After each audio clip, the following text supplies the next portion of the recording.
What's good? Oh, we live. We Oh, are. We What's started good, getting family? You're watching the Real Shit No Joke show, powered by Sador Radio. I got my girl's bikini body, Miss Nicole Faye. We got some fantastic guests that came through. We got Miss Emo Comedy, also known as Aaron Moreland. Hey. And we have Mr. NAIM Ali himself. So what's up, family? Welcome. Welcome, viewers on YouTube, Instagram, Facebook. Thank you for the listeners that's on Sador Podcast, Sador Radio. Trying to make sure I include everybody so don't nobody feel, like they ain't being loved. So we're going to take the time to say thank you. All right, let's get into it. What's up, family? What's up? What's going on? Happy Thursday. Ain't nobody in the hospital, ain't nobody in jail and shit. We here. Yep. Ain't nobody. Yeah, we here. Yes. Hell yeah. Wait a minute. Somebody is in a hospital, and actually there's quite a few people in jail, technically. I mean, we're not, but like our circle. Yeah, we not. Oh. Yeah. Oh. But years ago, I was in hospital jail. What? Yeah, I was in hospital jail. They had me arrested to the bed. The cops was taking shifts and shit. Damn. What? Damn. I can talk about this shit now. And then after they gave me my surgery, they released me from hospital jail. They took me to the roundhouse. They took my roundhouse. You get a lobotomy? Well, on that note, why don't we go ahead and get into mental check-in? Yeah, Maybe somebody has had a lobotomy. All right, guys. This is when we go through, we tell numbers from 1 to 10 and beyond, saying how you feel and why you feel what you feel. So, Bikini, why don't you start us off and let them know how this thing goes? We go on a scale of 1 to 10. You can be as honest because we are all about being real shit, no joke. You ain't feeling good today? Let it be known. You feeling like you are the shit today? Let it be known. But guess what? When you said hospital, it made me think. Bikini is feeling like a 10 today because 10 years ago today, June 24th was today.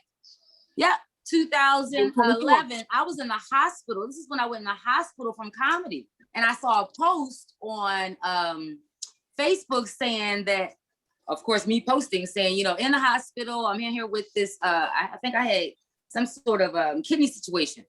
And I was in the hospital for a week, but just saying, going through all of the pain, I'm having visits, I'm tired, I'm going back to sleep. And I'm like, wow, I can't believe I was in a hospital 10 years ago today. So I'm feeling like a 10 because the bitch ain't in no hospital. What? No corona. No, we breathing. So I'm feeling hella good because some people are not here today.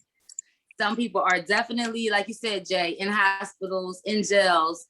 Inshallah to y'all. Nam your whole rangekios, ashes, amens, and hallelujahs to all those people.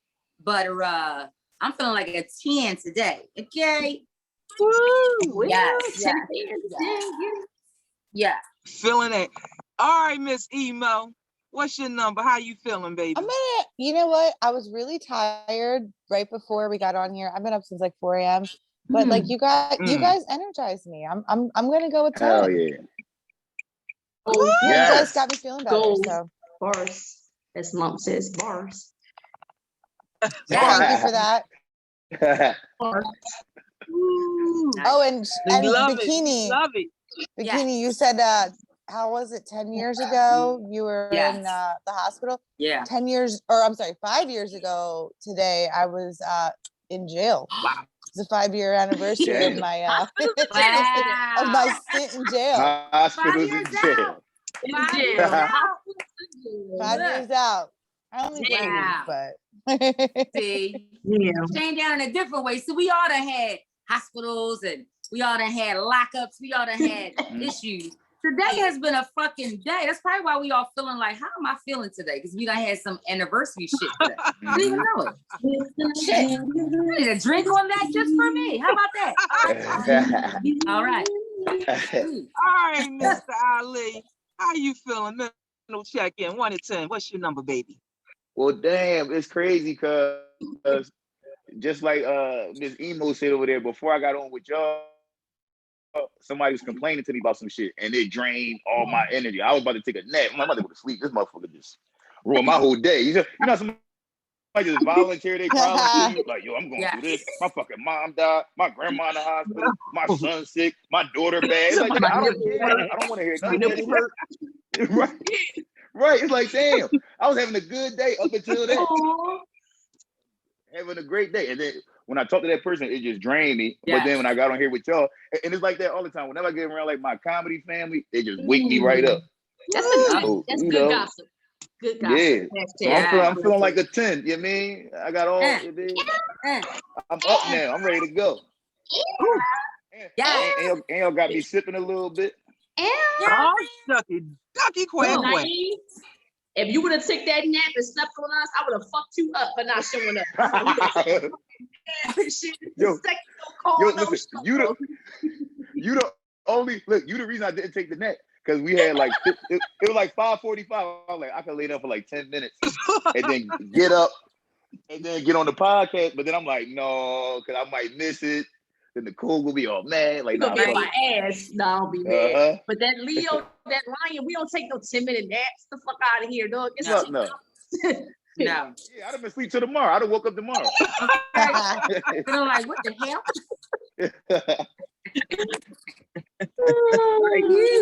What about you, Miss J. Monet? How are you feeling? Your mental health check. I don't even know why we doing this. Man, you know what it is. I am rocking out on a strong 1,000. You know, just sometimes you just feel good. Like sometimes you feel good, but sometimes you just feel good. You just feel your own energy. Yeah. Then you get around good people and they got good energy, and you just feel like a force field around you that you feel protected. Man, what?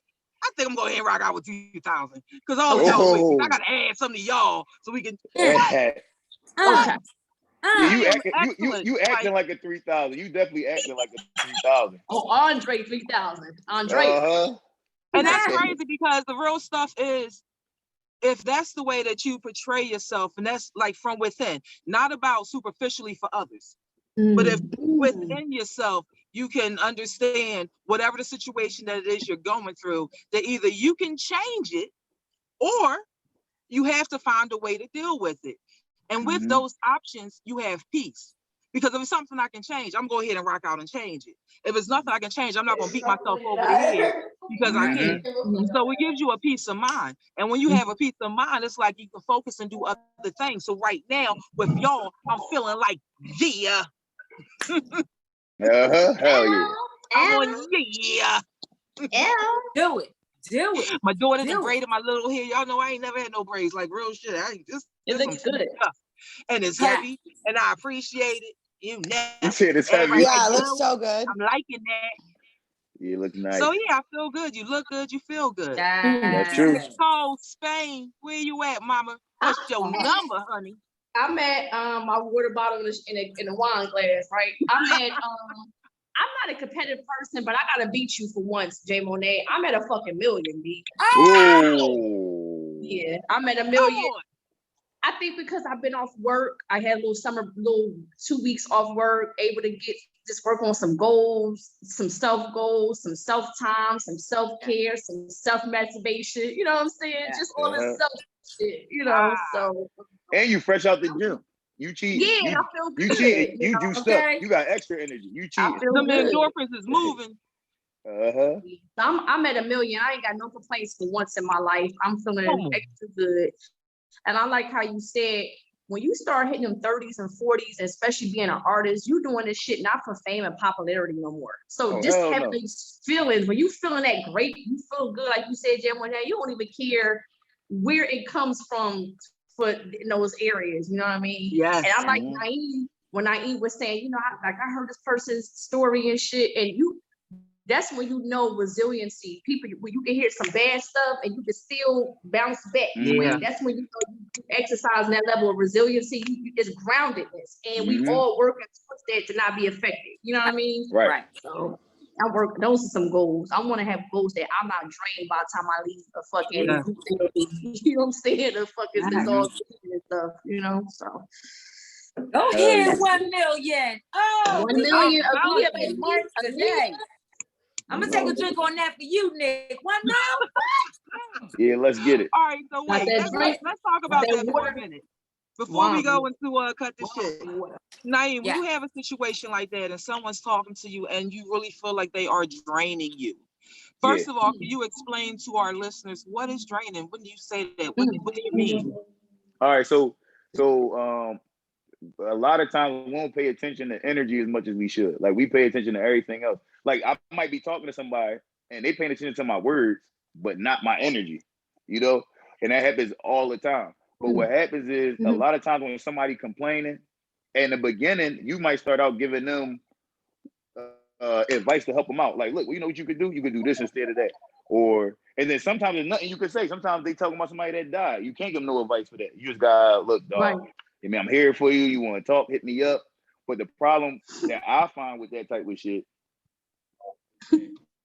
ask me first. Ask me how I'm feeling first. Because if I ain't got the energy to help you out right now, don't put all that shit on my shoulders. I don't need that. Right. Like, that's a good one. Yeah, I don't need that. At least that's a good before one. you start complaining, at least be like, yo, how you feeling today? You all right? I mean, because I'm going through some shit today that I want to lay on you. You see what I'm saying? And if I'm like, you know what? No, right now I can't. I got this podcast, and then I'm going to Raven Lounge afterwards. I won't be on stage all depressed. I won't be talking to them all depressed. Not right now. Let me call you when I get done all this other shit. You see what I'm saying? Right. So we gotta start paying we gotta start paying attention to how we transfer our energy to each other. Like I like hyping people up. You see what I'm saying? I love hyping people up. Cause that's gonna make you feel better, and that's gonna make me feel better. We just passing good energy back and forth. That's all we do. Right. But a lot of times you run to people and they just like to complain, or they just like it. And then you could give them good advice, like, yo, apply to my job hire. Come apply to my job. You're like, no, you know, I caught that case last month, so I ain't even gonna waste your time. It's like, nigga, get out my face. Why you talking to me? Exactly. So you can't get the fuck out of here.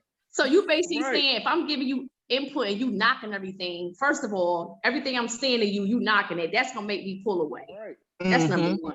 100%. But then, you know, sometimes I want to be open to hearing people, because it might be us one day. It might be those. 100%. That's why I listen. Yeah. You know what I mean? But then I have been that person those days, and because of the good conversation, now I'm lighter, so I can check in with you. So how you doing, Mr. Holly? But not everybody trained that way yet. We all in the work in progress. Yeah, that's true. That's 100% true. Like that's why I said I like to give people advice, and I like to listen. And then I'd have had a whole lot of problems in my life. So a lot of times when people tell me something, I've been through it, or I know somebody that's been through it, so I can walk you through that shit. Like, oh, when that shit happened to me, this is what happened. You see what I'm saying? You gave me some advice yesterday. My Instagram boo. You know what I'm saying? Oh yeah, right. Yeah, because you know what? Because you know why, Nicole? Because he is where I was like a year ago. Like that's where I was at. Like I'm just cool right here. Like this is where I'm good at. Like I need to work on me. I want to get my own shit together. I want to work on because a lot of times, you know what happens, yo? Sometimes, right?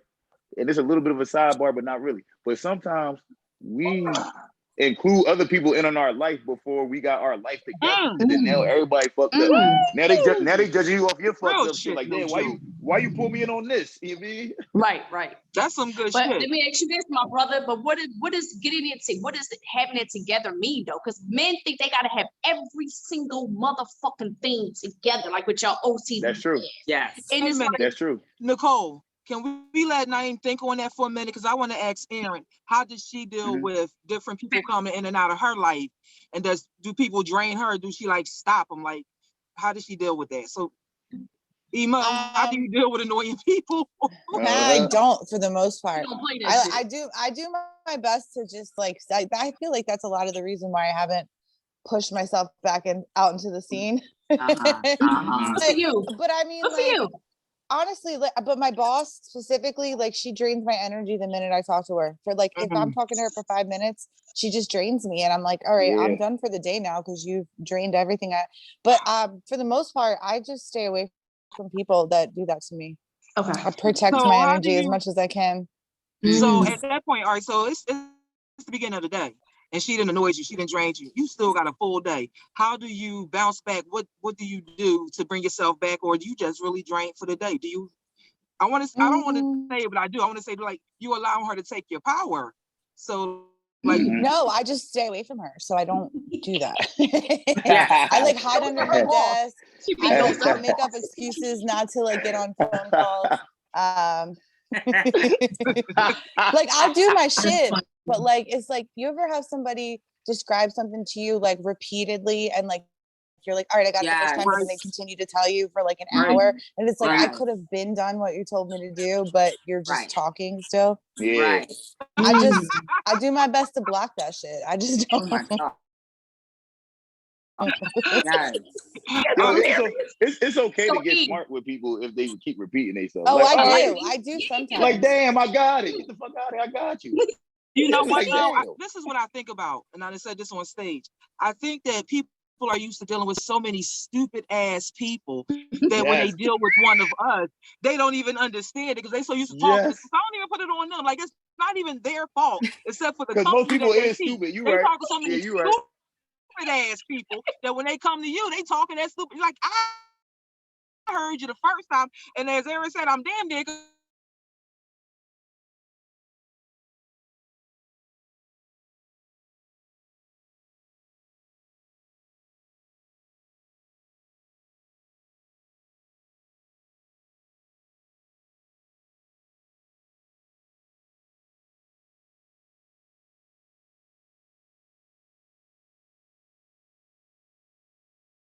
my friends because they're gonna be like, nigga, why you telling me this? What you gay? You see what I'm saying? Why you telling me about your inner feelings? You know what I'm saying?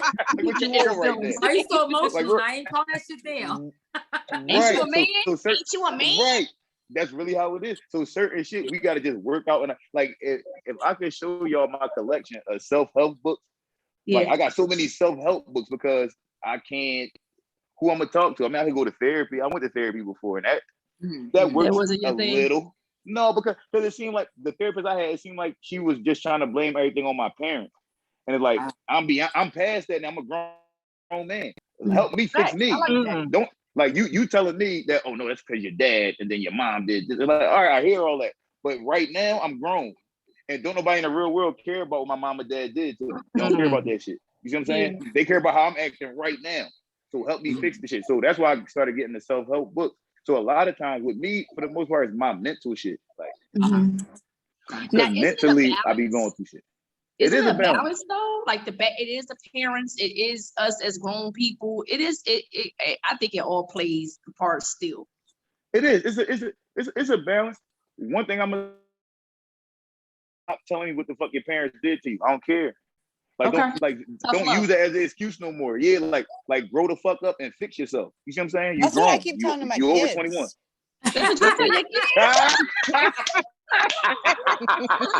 Hey, right. That's like, you're 7 years old. Get your shit together. Yo, that is okay. You need to come back to comments. I'm coming. I am. You gotta come back, baby. That is hilarious. That's funny as shit. Yo, that's funny, but it's true. Though. Nobody care about them excuses. Nobody care about that. That's hilarious. It's like, hey, all right, shit. How your parents? Fuck my parents. Right. Yeah. So see, the one thing I know about E, I know E is a Libra. I know NAIM is a Leo, right? So it's funny to hear y'all talk about, pull yourself up out of bootstraps. I'm here to listen. But I think with y'all too, because I know Libras well, and I know Leos well, y'all had to get to a point to be that way because Leos are extra fucking helpful and Libras, where the Libra needs that balance. So if I'm over hearing all your bullshit and helping everybody, my whole fucking life about to fucking crash because y'all said balance shit, right? And then Leos, we just give. We give so much and so loyal. It's almost a fucking weakness. So it's a disease, yo. I hate that shit, man. It and it is. make you look stupid, right? Yes. Top ego like a motherfucker. So it's really confusing. Nobody understands Leos. Like, so we asking both of y'all, is that where y'all had to get to with that? Like, you had to get to a point where fuck that, I'm good. You gotta know how to have that boundary, or have y'all always been this way, or you had to build it? No, you gotta. Yeah, you gotta. So what it is it's like everything else. Well, with me anyway, like I'm a dickhead, so I gotta learn everything firsthand. Like if you go through some shit, I'm not gonna learn a lesson from the shit you went through. I gotta go through it. And I'm like, damn, I saw Nicole go through it, but oh well. Yeah, me, I'm gonna just try it anyway. And then when it fucked me over, then I'm like, oh, all right, I learned my lesson. So I gotta literally go through everything before I learn shit. So I think with me is the thing where like I made a whole bunch of mistakes in life, and then every mistake just made me a little bit better. And then I finally got to the point where it's like my excuse when I was younger was always I ain't had no dad. You know what I'm saying? So all I had was like uncles and shit like that. My dad got locked up when I was 6. He got out when I was like 15, 16, some shit like that. So I ain't really had no dad. So that was always my excuse. Like, yeah, I ain't had no dad. So I'm out here just fucking acting. You know what I mean? But it's like once you hit a certain age, it's like, nigga, fuck that. That's not no excuse. Fuck you mean you ain't had no dad? Don't nobody care no more. Fucking Iverson ain't had no dad, and he Iverson. You know what I'm saying? Like the fuck. All right, now you wait a minute. Also had struggle too. He also was struggling. Yeah, that's true. But he got money. Fuck it. I struggle with money all day. I want Aaron to reply. However, my question to you, Naeem, real quick, is that you say you don't necessarily take other people's advice. However, earlier you were saying like a lot of times when we start talking and listening to people, we start to give advice. So do you become upset if someone doesn't take your advice, or do you understand because you know you're hard-headed too? Or do it frustrate you that they don't listen? Look.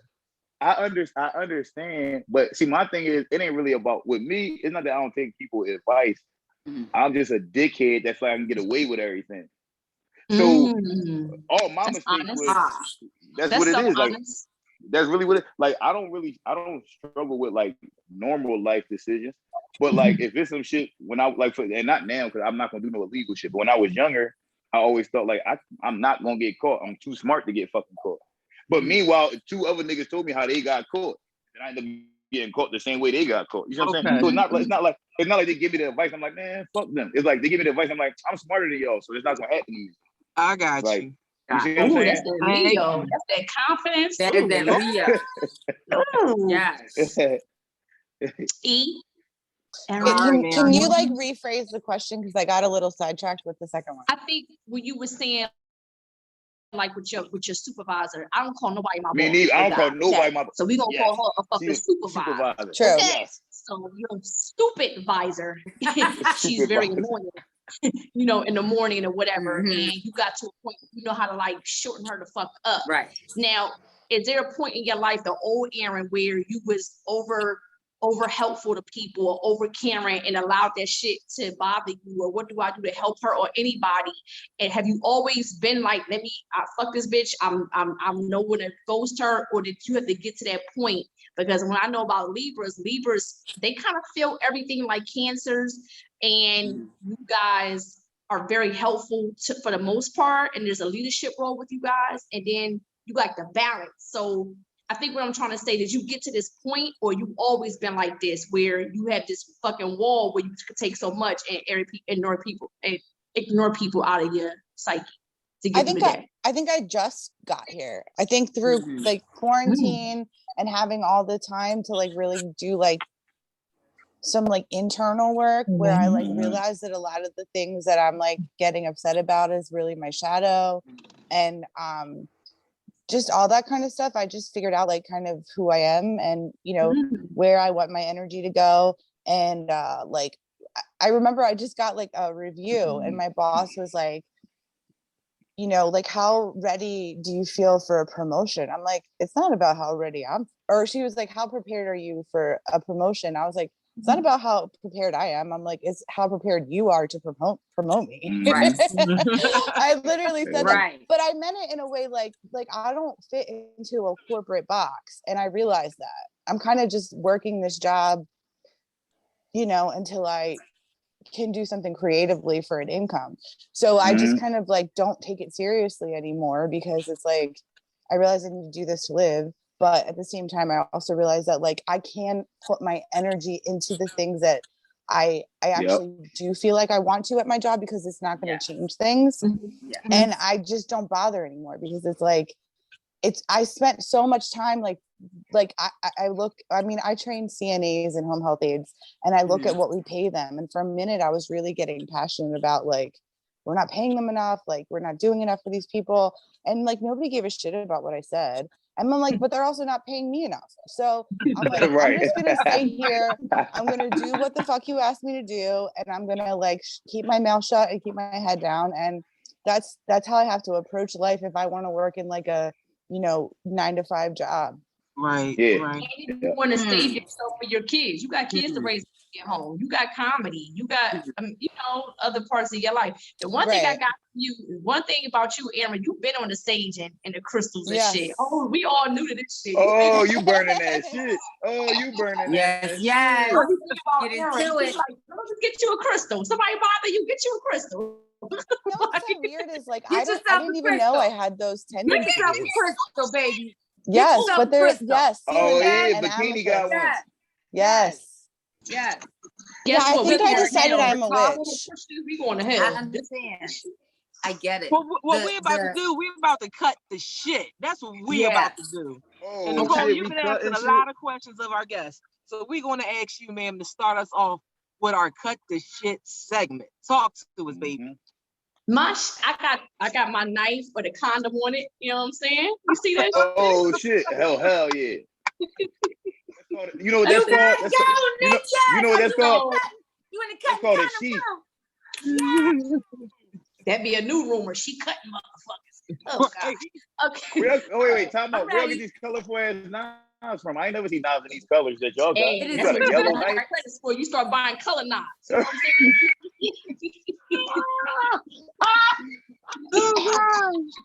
She got blue, I got yellow. We got good credit. Okay, we Leos. Motherfucker. Leos are good credit. So y'all get color knives. Yeah. Cut the shit for me is I want my cats. I got 2 fucking cats that I brought $100 and something $1,000 house for their mark acid. And they jumping off the fucking balcony, all in the fucking alley, hanging out. They missed the projects because I used to live in an apartment building around the corner, and the motherfucker keep jumping off overnight, hanging in the streets and shit. Oh. Then this morning I hit this fucking cat. Oh shit. Cut the shit, young boy, because next time I'm not picking you out. Every morning, this motherfucker for 7 whole days, 7 whole motherfucking days. 7 whole days. He been leaving at nighttime and then crying at my door in the morning like he my fucking man. Let me back. Cut that cat shit out. Cut that pussy shit out. Here's the end of it. He got his dick cut off a year ago, dog. You can't do shit. You. Wow. Like, wow. Wow. Two balls off. He must have grew the balls back or something. I'm cutting them off. Animal cruelty. Here we go. Cut the shit, pussy. He got my name. My name is kind of like, yo. My name is like, yo, the new lady, she cool. Yo, y'all got chill. Yo, the new lady, I'm the new lady on the block, right? Just bought a house. They probably like gentrification came up to Western Wayne already. And then they realized Mama Black, they like, oh, okay. But they like, she got this loud ass cat. Like, I don't know. Like, it's been all crazy. Like, oh, shit. Yo, wow. That's funny as shit. Wow. Cut that shit. Don't let your cat come across my door, Nicole. Don't let your cat come across my door, Nicole. Auntie? He like, where auntie? I missed the block. He missed the block, kid. Like, wait, I looked at your live. I looked at your live, but I was like, wait a minute. Is that the stray cat that's always in front of my fucking house, sitting there like, man, what's up? Always in the morning and always late at night. I think that's your cat, Nicole. See, my cat that wasn't him. He was a field bull. So back when I lived across the street from you, he was in the field. Now he in the alley. Oh, wow. He getting worse. You gotta watch out. His name is Tracy. I'm like, look, Trey, boys in the hood, Trey. This is a new neighborhood. Don't come over here fucking up, dog. Like I told her, I said, this is not your neighborhood. This is not your hood. You got to get used to this. These alley cats will fuck you up. You was a field cat. Yo, and you know how many alley cats is in West Oak Lane? A lot. Exactly. Naim, she think her cat been in the house every night at her old place. This nigga, this is his hood, Nicole. He been in your old place up here. Denial right here in front of your door now. He don't walk half a mile up to you. Okay, I see your mother's in denial. You see a single cat mother in denial by her son. Your baby been in these streets, Nicole. He been in these streets. Your pussy is for the culture. You know he's ran away twice and made babies. He's ran away twice. He got babies out here. Yeah, I'm taking care of him. He a dead. Yo, wait. So you got a deadbeat cat? I don't know about this. I don't know about this. I'm completely. I'm not on board with this. Right. I'm not on board with this. What you cutting today? What's your cut this shit, Aaron? Where your blade at? Where your blade? Oh, I just found scissors. They're tiny. Okay. Oh, those. I don't know what you would use these little scissors for. Honestly, I don't know what I'm gonna cut. My daughter just set off the smoke alarm by cooking, so I'm gonna probably. Oh yeah, that's. I'm gonna have to go cut her up. You way better than me. I freaked out. Yeah, I know. Everybody says that. We have a disclaimer about child abuse on the set. Lord. Everybody keeps telling me I should hit them more, but you know, can you solve violence with violence? I don't know. Oh, violence always solves violence. That's the only thing that solves violence. The only thing that solves violence is violence. Oh, so she might beat you up. You don't do that. She might kick my ass. Yeah, don't do that. I'll bring you some knives. You need knives? No, because I'm not trying to go back to jail. What about that? I mean, we're not gonna stay there, but just real quickly. What about that? What about the parents that lock their bedroom doors because they're scared of their children? I feel like if I have to lock my door, you won't be in my house. I never heard of that until just now. I'm gonna lock them. You know not to go in the parents' room because the parents said don't go in my damn room. Right. They have to lock the door. I lock my door. I lock my door because I'm working during the day and like they'll just run in. I mean, I can tell the difference in their screams. So if it's like somebody bleeding or something, like I'll go and check. But that's a real from they scream, yo. Your mom. No, that's true though. You can tell when your kid's fucked up. You can tell it's by the usually cry. Like they're usually like banging on the door for 15 minutes, and then like finally I'll go out and see what they want, and it's like, can I have a hug? And I'm like, all right, you just, which is adorable, right? And I'm gonna miss that someday, so I'm trying to be appreciative, but at the same time, I'm like, are you fucking kidding me? Like I have work to do. Let me tell y'all, homeless. Right. Wait, let me tell y'all this story real quick as we gonna continue with the cut the shit. All right, so my daughter was knocking on the door. No, wait, she like 12 years old, right? And she knocking on the door, and I'm doing adult things. So I don't want I'm in the mood. And this was after bedtime, and my kids would go to bed like at a bedtime, so like 9:30. So this may be like 10 o'clock. And so she knocked on the door, and it's like, what is it? And she knocking. I'm like, what do you want? So as I'm getting to the door, I hear, I said, girl, open your damn mouth and talk. She's like, I open it. So when I opened the door, and I'm like, what's wrong with you? Damn it, she was chewing gum. And her damn tongue got caught between her braces with the gum. She couldn't open her mouth. So you really had to stop what you was doing. Yo, what the fuck? Yo, talk about a bad mom. Yo. I felt so bad, but this shit was so funny at the same time. Because I really remember walking to the door. She was like, and you know how you like, don't open your mouth, talk. She couldn't open it. Damn.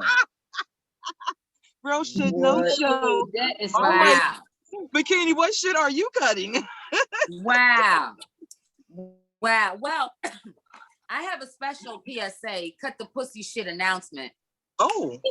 For the dumbass, bum-ass mechanics in Philadelphia that like to dick you around and hold your car hostage. I like to talk to the mechanics. Public pussy service announcement. Look, pussy. The insurance been given to you. You got it. I came up there, gave you a deposit. You got it. You got my vehicle now. Now you want to keep putting Grady on the phone with his old rusty, crusty, dry throat ass, talking all this other bullshit. Pulling us on. What I'm gonna need y'all to do is let people know the truth. Stop bullshitting them. You got this lot full of old ass cars. What that lot is full of fucking cars that people are waiting to get their fucking vehicles back. Yeah. You don't let them go. Yep. You just sit holding them. Oh, it's gonna be another week. It's gonna be another 2 weeks. You told me last week it was gonna be another week. You told me last 2 weeks it was gonna be another week. Cut the fucking shit. Because you know what's gonna happen? I'm gonna come up to your site. I'm gonna tear down every fucking car that's in there. Every fucking car. I'm gonna strip it clean like a crackhead down Kensington Beach. Yes, I am. I'm gonna take every fucking siding. I'm gonna take all the fenders. I'm gonna take all the benders. And then when you come in, you looking at my car's the only thing that's guess what car you gonna work shit. Yeah. She is hypothetically speaking, all that's listening. Do not take that's actual. She is hypothetically speaking. Allow me to say that for clarification. Let me woosah. Let me woosah. Everybody cut the shit for Bikini. Please cut the shit. Everybody cut the shit. Yeah, you better hold her a little tighter to that crystal. Yeah, yo. Oh yeah, rub that shit. Rub that crystal. Tickle that shit. Listen, I think because at the time, like you said, when people are pissing you off, and what do, right, Jay? What do? Do you allow them to take your energy? You allow them to give them that energy, give them that power, or do you go ahead and you calm down? You sit in your space. So when it was happening, Mama was in her crystal space. She was like, calm down. It's just, they ain't go, not numb your whole no. This is how I was. Numb your whole no. No. I will come up that fucking spot. I will fucking blow up everyone. But on the other, I was like, yo. That's what I'm scared with you, Bikini. That's what I'm scared. See, yeah. You might not want to cross Bikini. I'm saying. You don't come over here fucking with me because I'm just real chill most of the time. That's how you be. I'm just saying. You know, I got two sides. We Leos, right? We got two sides. You got the side that I'm all docile and I'm all like, and then when you fuck them, I'ma smack you with my paw, and then I'ma nuzzle and gristle the shit out of your rest of your Very body. good description. Yep. That's my main. Moving on, NAIM. We're going to let you do your cut the shit. I'm going to do mine because we are definitely about to get into the adults hour. See how the voice change. However, before we get into the adult hour, we would like to get to know our guests a little bit more. So right after cut the shit, we're going to get straight into get to know our guests, tell people what's going on, anything that you want them to know about you. And as far as your tags and places to follow, we get that at the end. But do your cut the shit. I'm going to do my cut the shit. We're going to get into adult hour. I'm going to get my ass in the house so I can get my wine. And keep going and them the light. Let's get it. So Mr. Ali, what shit are you cutting? I'm cutting. You know what I hate? Let's cut this shit with these fucking negative ass, stupid ass niggas. This is my problem, right? Why the fuck? This the problem. The problem I got with just this whole black culture, hip hop culture shit. Why the fuck everything we gotta do gotta be negative shit?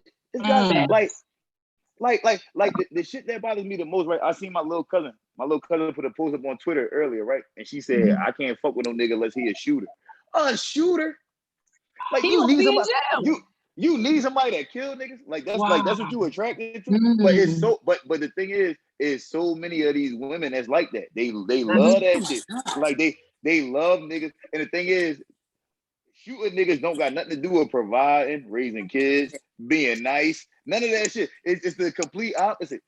And then the thing is, but this is what I realized. It's because I'm about to get real deep right now. The problem is that, the problem is that as black men, we didn't protect black women properly. So they going for extreme protectors. Yeah, they going for the most extreme protector. Like, well, if he shoot niggas, then he must gonna protect me. But niggas that shoot women too. It ain't got nothing to do. It don't got nothing to do with them being a protector. It got everything to do with them trying to protect themselves. So if he think that you might tell, he gonna shoot you too. Like it don't got nothing to do with protecting you. It got to do with him protecting himself. You see what I'm saying? That shit, I'm so fucking. And what made me feel like this was a cut the shit moment is that I got a 12-year-old son, and he was at camp today, and he said, Dad, all these girls like hood boys. They like boys that want to like fight people and like hurt people and stuff. Wow. And when my son said that to me, I'm like, damn. So even the little girls got that shit with them. Like even the little girls look at aggression as, oh, it's attractive that he this aggressive. You see what I'm saying?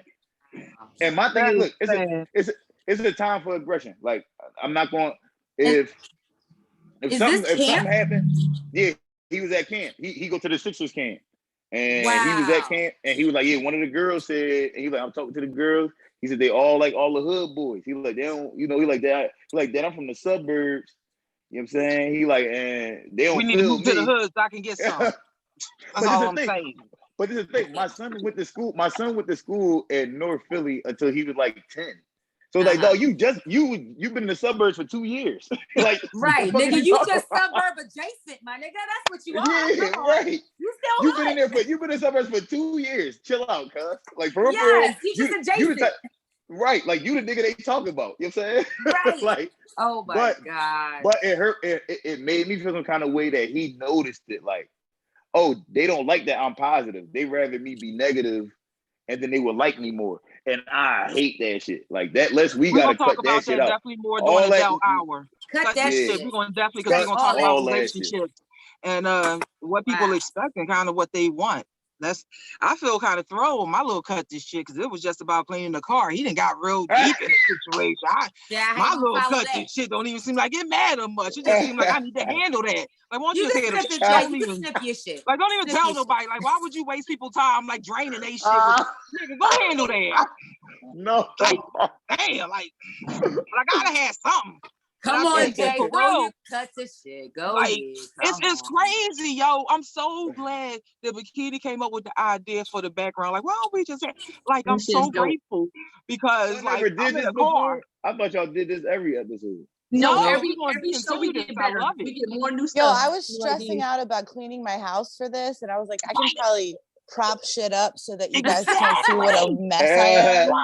And you solved everything with this. I need to straighten my car. It's not even dirty. It's just messy as hell. Like it's like I really do live out the car. And I need to handle that. And the sad thing is, I'm somebody that will point out quickly, if I get in your car and it's dirty, I will start picking stuff up. So I don't even say nothing to you, but I think a person be feeling some type of way like, man, you gonna just, I'm not stepping over trash. That's nasty. You got a bag so I can put this in there? Like, So I need to get my own shit. I'm gonna cut my own shit and get it together. But your own shit. We need to give power to the people, as you were saying. I need to teach your brothers to respect themselves and women. Right. I'm with you, my brother. My little cut shit. And Nick, I'm telling you, I was just telling my daughter, I said, you know what, this is crazy because my cat ran out. Now, the thing is, the neighbor, this husky feeds my cat. So the thing, see where I'm at. So the thing is, before the cat may run out, but the nigga get hungry. So he got to come back home. Now, I come in, he laying out like, yo, what's up? Yeah. And then chill. He don't run by my feet and stuff to get in the crib. He like, I'm good out here. Sis feeding me. I'm good. So I really took it personal. I was like, I really got that PTSD from a bad relationship because I be damned if I'm gonna feed a nigga and he gonna run out in the street to another chick and let her feed him and then he gonna come back in my spot. And I was like, damn, Jay, that's not a boyfriend. That's a cat. You need to calm the fuck down. Yeah, right. But this is you looking like you rating me out. Yeah. So when you say just cut this shit. Like real shit, I'm so with you. Like I just let this bitch in and fuck up Peter because y'all ain't taking care of this nigga. It is something mental. And I said, you know what? It's just me. I felt it was my own craziness, but now knowing that you share this craziness, I know it's more of us out there. But that's the rumor that I'm crazy, so we all crazy. Fuck it. Well, can I add one more cut this shit before we go? Sure. I want you and Nicole to cut this cat shit out that's making y'all change your fucking attitudes when y'all talking to these motherfuckers got to change the whole like, get a fucking man, both of y'all. Get a man, a woman, both. You're not going to sit here. I done made you and not eat my food. I'm gonna need y'all to cut this shit and stop talking to these fucking cats because they pussies. Do you understand? Yeah, they pussies. Real shit, no joke show. Bikini, like get a man, get a woman, whatever the fuck it is, or get a dog. Get a wife. I didn't know. I didn't know I had them feelings until it happened. I really felt betrayal. I felt like you betrayed me. I was like, oh no, go to somebody else and eat their food. And then when I walk up, you don't like jump up on me. That's like you what want nigga, you want to stay laying there. Like, Yeah, he was real? fronting. I really that motherfucker was My cat was fronting too the other flashback. day. Yeah, my cat was fronting me the other day in the alley. He was just walking. He stayed close to me, but he wouldn't let me touch him. And he was like, he was acting real brand new. I was like, and that's what? why. But y'all know my cat be laying at my feet. I be putting videos up. Like, that nigga be laying at my feet. Oh no, you ain't gonna be out in the street and come and lay up on me. I don't know what you got. Yes, you did say that's my cat. I meant that. I ain't playing, y'all. Yes. See? All right, we gonna get into getting to know our guests. Bikini, why don't you go ahead and introduce this segment, getting to know our guests. And remember, we are watching the Real Shit No Joke Show, powered by Sador Radio. We thank you, viewers that are on YouTube, Facebook, Instagram, the listeners that's on Sador Podcast and Sador Radio, and all the others. Thank you for sharing. Real Shit No Joke. Go ahead, Bikini. Talk to our guests. This section of our show is the adult hour. So what you need to do is dim your lights, but you ain't got to dim them. Get yourself a libation. It could be of an alcoholic persuasion. It could be of a straight persuasion. It doesn't matter. You want to smoke? Mad Hatter. That's your problem. That's your thing. We allow you to do it. The adult hour, we're going to get into our guests. So what we would like to know from Mrs. Erin Moreland and Mr. Naim Ali, if you can share for both of you, my first question is, what got you into comedy? That's part one. And then 1A is, what do you consider to be your standout moment? And then B is, what do you consider to be your lackluster moment that you could have worked on? And I think I'm going to start with Miss Erin because she has a lot of fucking, because introduce yourself, Erin. Don't do that. All right, I'm Erin. What got me into comedy was probably my ex-husband telling me that I couldn't do it. At first, because I always wanted to write comedy. I always loved Saturday Night Live and all the stuff. I did take an improv class, quickly realized they're all psychos. And I decided that I wanted to do stand-up. And I just decided to go one day, and I met Jay Monet my first day I was there. Our first open mic. I sat right next to her. She had a blunt in her purse for me. It was love at first sight. That was my first night also. That was both of our first nights. Oh, that was your first night too? Damn, that's crazy. Yeah. And we rocked out for about a year and a half, every single night, literally every I remember them days. single night, hitting 2 and 3 spots. Go ahead, Erin, finish up. So what did you say was my standout moment? I don't think I've had a standout moment, honestly. I think I'm still like, hopefully not there yet. Lackluster. There's a few shows that I've done that I've gotten like a pretty drunk for, and maybe not done as well as I should have. You know, I mean, no regrets, but definitely drinking too much before going. It's like a very tight rope to walk. So like you could be real good at 1 minute and then have one more drink and then you're like off completely. So hopefully I still have my shining moment coming. Yes, definitely a shiny moment coming, because look, you have had moments, ma'am. So I don't even know why you would even just, no, there's nothing. I just can't, lies and deceit. I definitely know you had moments because she definitely had, because look, she had a moment today. I was talking about my kids that's damn near grown, and she said, I told my 7-year-old, get your shit together. That was funny and shit. I was cracking the fuck up when you said that. Yeah. So but the problem is like my moments are usually like in this kind of a setting, so it's not like they happen on stage. Okay. So that was a good shining moment earlier.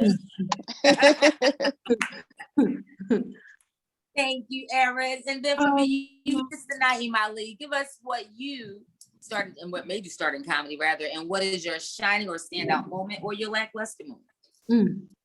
Or both. Well, I started out. What happened was, since I was like 20, people was telling me I should try this shit. Like my coworkers, my friends, like, yo, you should. Why you ain't never try no comedy? But y'all know, like, y'all know how it is in Philly. Like, you don't want to be no clown, especially you a black man. You know what I'm saying? Like, I'm not no fucking clown. I'm not doing that shit, nigga. You know what I'm saying? You want me to get on? I'm not getting on stage trying to make people laugh. Fuck you think I am? Right. So, but then this one day, my friend Vaughn was having a what is it, like a showcase where like musicians and shit like that. And his host was hosting, but he was bombing the whole time. The host was bombing the whole time. So then the host quit. The host quit after the second act. He stopped hosting and he just fucking left. Like, yo, I can't do this shit. And he fucking left. He walked out on the job. He walked the fuck out. So at this point in time, this was like 2018. I had a podcast called The Ramble. And people used to always be DMing me and shit like, yo, your podcast funny as shit. So my homie who was running the showcase was like, nah, look, just go on stage and do whatever you be doing on the Ramble. Like, just do all that type of shit. He was like, if you do that shit, then you mean like you gonna save the show.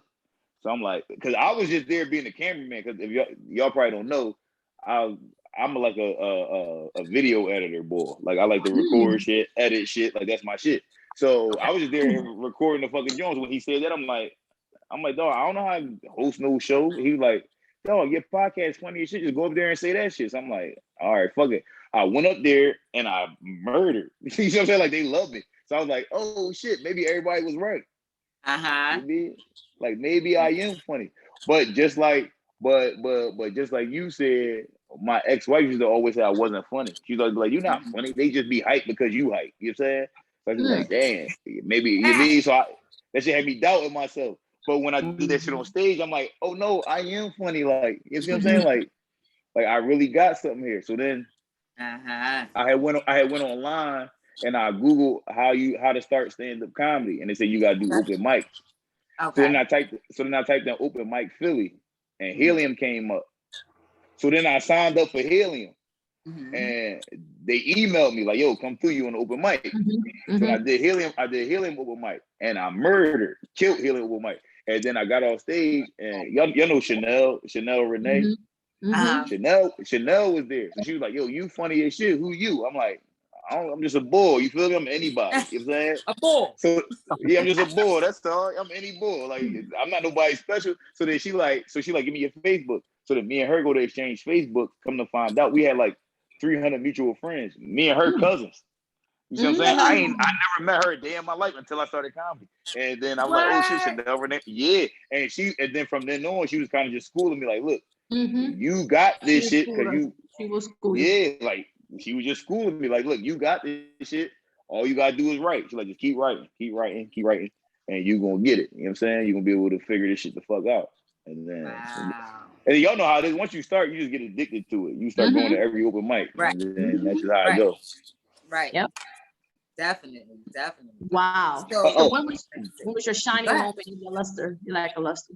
My lackluster moment. I would like to say, all right, so that's how I started. Let's do shining moment first. My shining moment was, damn, fuck was my shining moment? Ooh, you know what my shining moment was? What was my shining moment? Oh, okay. No, so I got right. I got you. My shining moment probably was I had did a show. What it was comedy on the crib.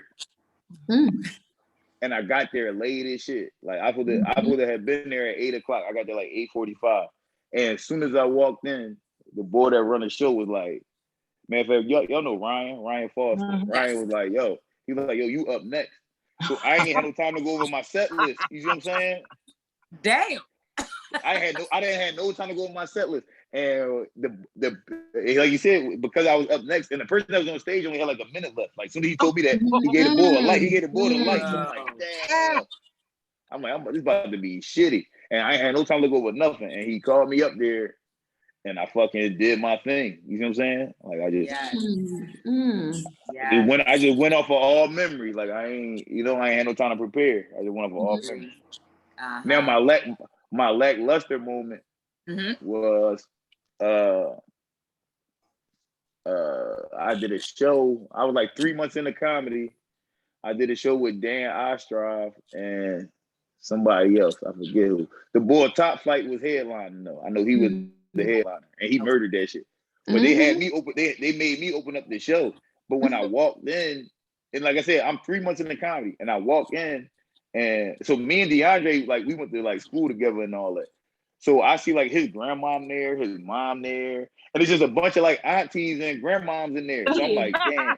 I'm like, and I'm 3 months in the comedy. I'm like, yo, I can't curse in front of them. That's disrespectful. So I'm like, damn, I gotta make a whole new set. So I'm trying to think of a clean set in my mind. So when I go up on stage, I try a whole new clean set. I didn't get not a laugh, not one. And then at the this how bad it was. At the end, it was some old lady. She was clapping. She like, it's okay, baby. We got you. Don't worry about. That's the worst shit that can happen to you at a comedy show. Is for a grandmama say, "It's okay, baby. Don't worry about nothing." Not to clap in the head. It's okay. Yo, I felt like shit. I wanted to, at that. I almost quit comedy then. I was like, you know what? I'm done with this. That shit was Can I embarrassing. jump back in? Yes. Hell yeah. I gotta tell you really quick. I just remembered my most lackluster moment. It was like probably the second or third show that I ever did. A friend of mine booked it at this cigar bar in like East Bumblefuck, PA. And I get there and it's like all these like motorcycle guys out front. And then inside where we were like setting up, there was 2 men. And that was it.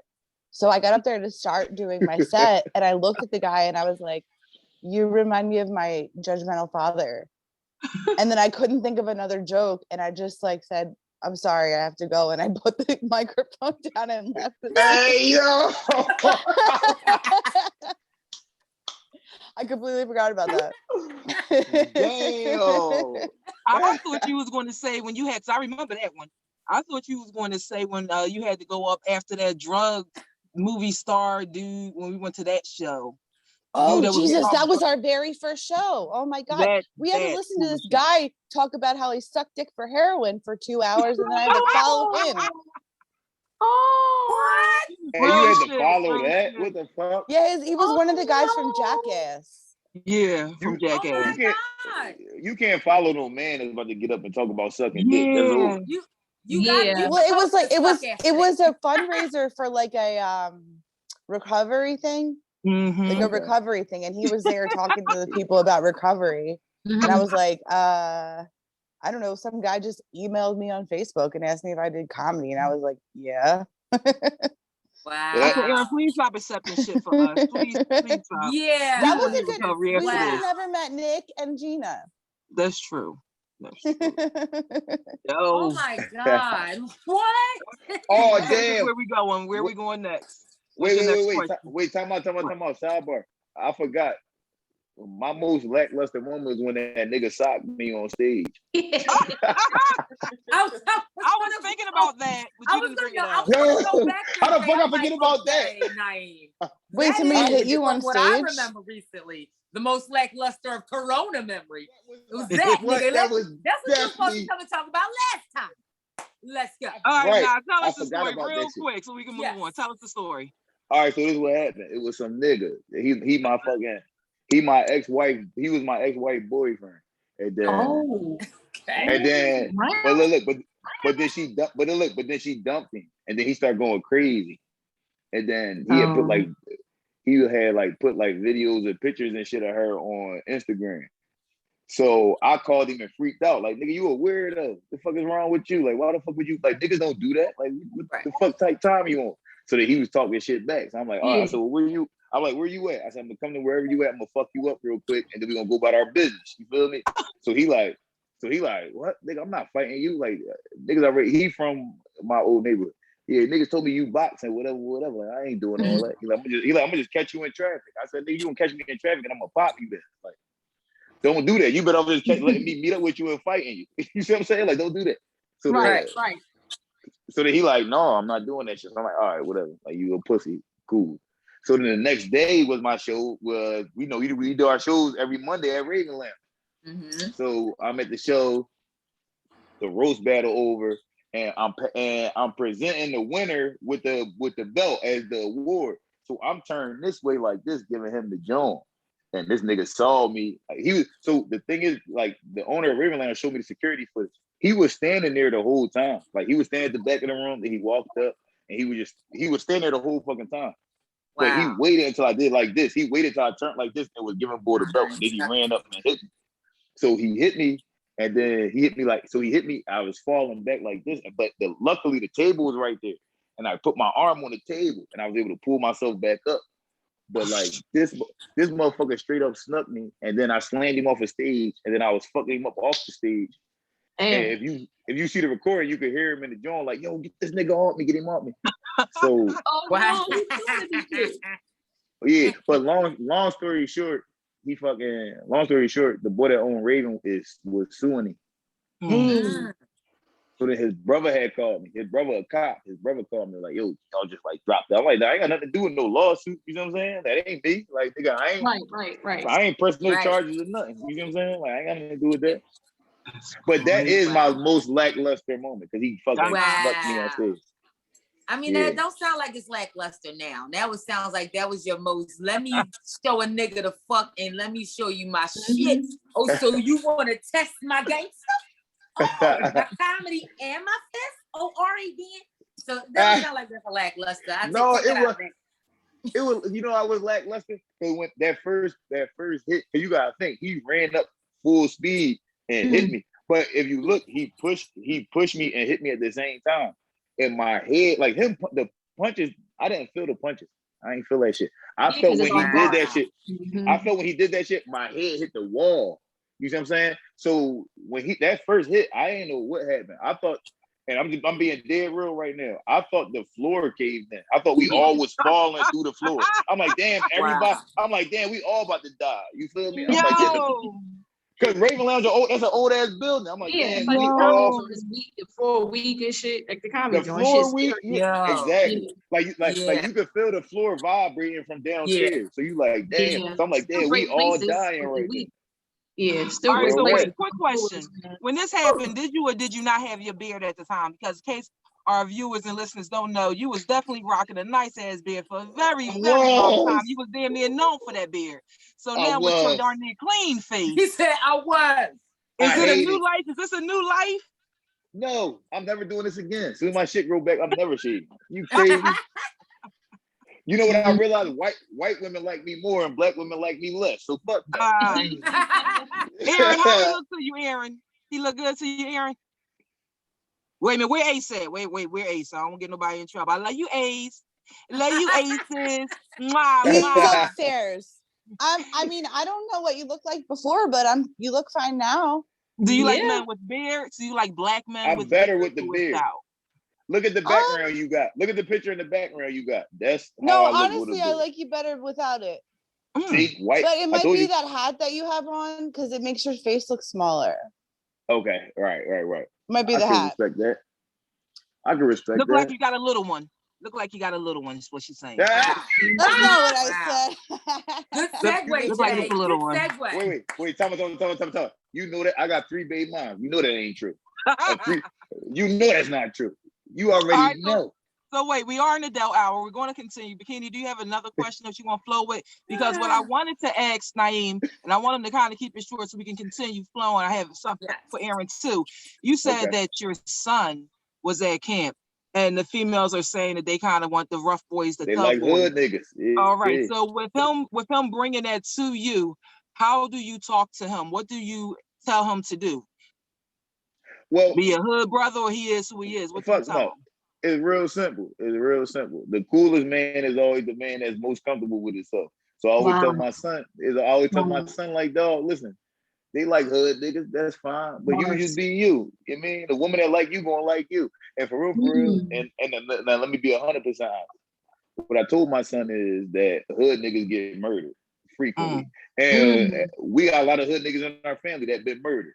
And I just bring them up as an example. Like he got uncles. That's the way to talk it. Yeah, he got uncles that been murdered. You see what I'm saying? That was straight up shooters and all that type of shit. Right. So I just use that example, like, dog, you don't want to end up like these niggas that's in jail, or you want to like these niggas that's dead. So you want him to be a G that's living. You want him to be a G that's still living. Right, and not even be a G, because like I told him, I said, dog, the girls that like hood niggas, you don't want them. If a girl tell you G's that, could be thoroughbreds too. No, 100%, 100%. But my thing is, I don't want my son chasing no woman that's looking for a hood nigga. If she want a hood Right. nigga, let her go find that nigga and let her go through all the shit she gonna go through with him. You see what I'm saying? Right. You just worry about you and who you like. You know what I'm saying? Or what you That's like a to lot do. of pressure to put on a man that you want him to be someone that's going to be killing people and shooting people. Black men already Right. go through a lot, and you putting that extra. I want you to be a shooter. What? We got to Yeah, that shit change, is like you stupid. said, for the jump. We got to change, like you said. Yeah. That shit is stupid. Aaron. Because for real, we doing what y'all like. You see what I'm saying? We doing what y'all like. If y'all But like it, we gonna unfortunately, do this they're shit. really confused. There's a lot of women that's very confused. Aaron, Wow. do you like the bad boys, or has it been a time where you like the bad boys? Maybe when I was like 17. Okay. I don't know. At this point, And you I'm like, I mature? hate violence. I don't like drama. Mm. Keep it away from me. There's no need for it. I feel like as a humanity, we're past that, and we need to get past it. So I don't. 100%. Now, would you want to know that your man would kill for you or shoot for you? Does that make you feel more protected or loved? No, I mean, I do know that he would, but I just know that I've got real he beef doesn't with choose that. Like, violence. I Right, know. yes. Don't fuck with me. Don't get crazy now. She's like, Yo, he's look, no I ain't gonna punk lie. and he's She's no seen pussy. him do that shit before. She's seen it. You see how she said that shit?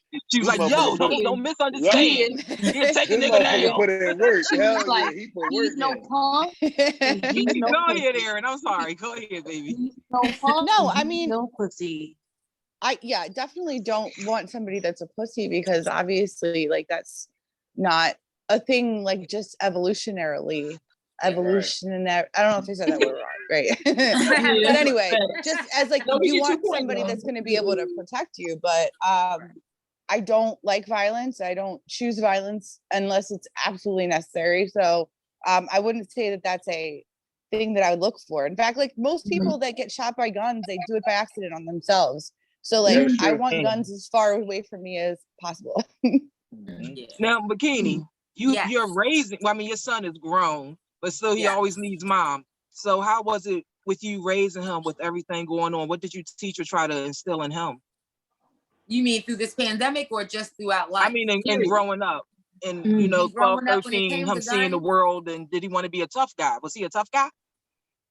He was 38 children in one. Mm. He had ADHD, he had ODD, he had regular niggerotomy, he had an absent father, he had me as his mom. He had a lot of shit against him. And so with, my God, like raising a son is so hard because number one, you've got that bravado. Number two, you've got little boys that he's going to school with that are testing his bravado, not knowing that they're both coming from either single parent homes, fatherless homes, or absent father homes. Looking at TV, watching shows that are showing you images of men, For my son, I think that my most important thing was I don't like guns. But this fool, if you ask him today, can name a gun just by hearing it being shot. I've never owned a gun. I've never had a gun. He learned all that offline. He's never been around men that have had guns. But this boy, because of the internet, because of social media, because of the games, because of how vastly fast and realistic these games are, it was hard to keep it out of his hands. He had to go to school, and it was hard to, be able as a female to, I guess, kind of deal with they're not emotional. Little boys aren't emotional. They get emotional and they don't know how to deal with their emotions. So that part was hard. And then the blackouts, when he gets to that point, he's ready to rip somebody's head off. Now I gotta talk to him through the darkness, bring him back from it, and then help him understand and listen. These are your triggers. Notice when your body does this, when your heart rate changes, when you start breathing fast, when you can't even, those are signs that you need to that's your fight or flight. So if you are in a situation when you're, even now, he just had we were on stage at the Comedy Joint on Monday, and he called me literally 2 seconds before I went on stage, because he's out in Arizona. He's a firefighter. He's out in Arizona. He just moved out there, and he's in Tule, California. He's the second Black person out there. There's no other Black people. Damn.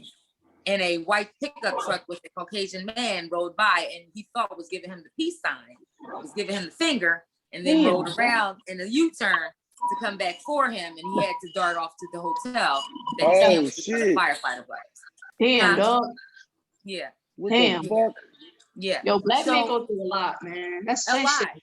A lot. And Jay knows he's also, before he went away, he was mistaken identity down and him just walking like his mom when you feel like you need to get yourself together, take a walk. Yeah. You know. Yeah. It's a walk on Broad Street. I got on something bright. I got on something to make me look like a college kid that's up to something, not no good. Still got racially profiled. He still has that, but he has to get off of him. So those two situations is still from him being an 8-year-old and me having to take him and have him understand what his breathing's doing, what his body's doing, what his emotions doing, how to feel it, how to express it. And then up until this age, I'm still raising him. I'm still raising it. Of course. Naim, you can attest to this. You don't ever stop maturing as a black man. You never. No, never. My mom's still raising me. I need my mom. Like my mom, y'all. Well, some y'all might know. My mom had a stroke in like January. That shit fucked me up. Cause I'm like, I'm not ready for her. I'm not ready for her to be gone. I still need her. You know what I'm saying? Right. Like, because in all honesty, don't nobody give a fuck about what black men go through except for your mom. Even the woman that you fuck with, even your girlfriend, your wife, they don't give a fuck about that shit. Your mom cares. That's it. Right. Your sister, your mom and your sisters care. That's it. Nobody else cares. Nobody else cares about that shit. So Nick, moms and sisters that don't care, you really on your own. Some men don't even have that. Some black men. Right. Yeah. No, that's true. That's 100%. I know black men that don't have that. I know a lot of black men that don't have that. And I feel bad for them because I always knew when I went home, I had my mom and my sister that was gonna be like, yo, is you all right? You mean, did you eat?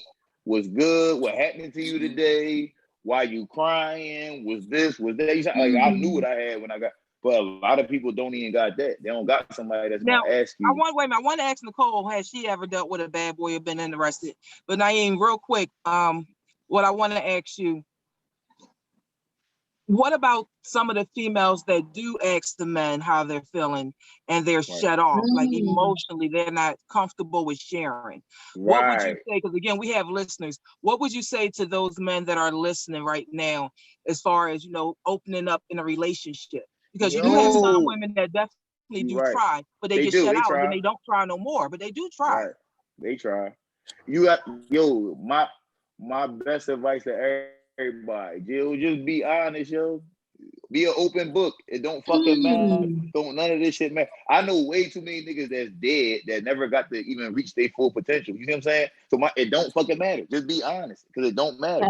It don't. You gonna waste time lying and bullshitting when it's like you trying to.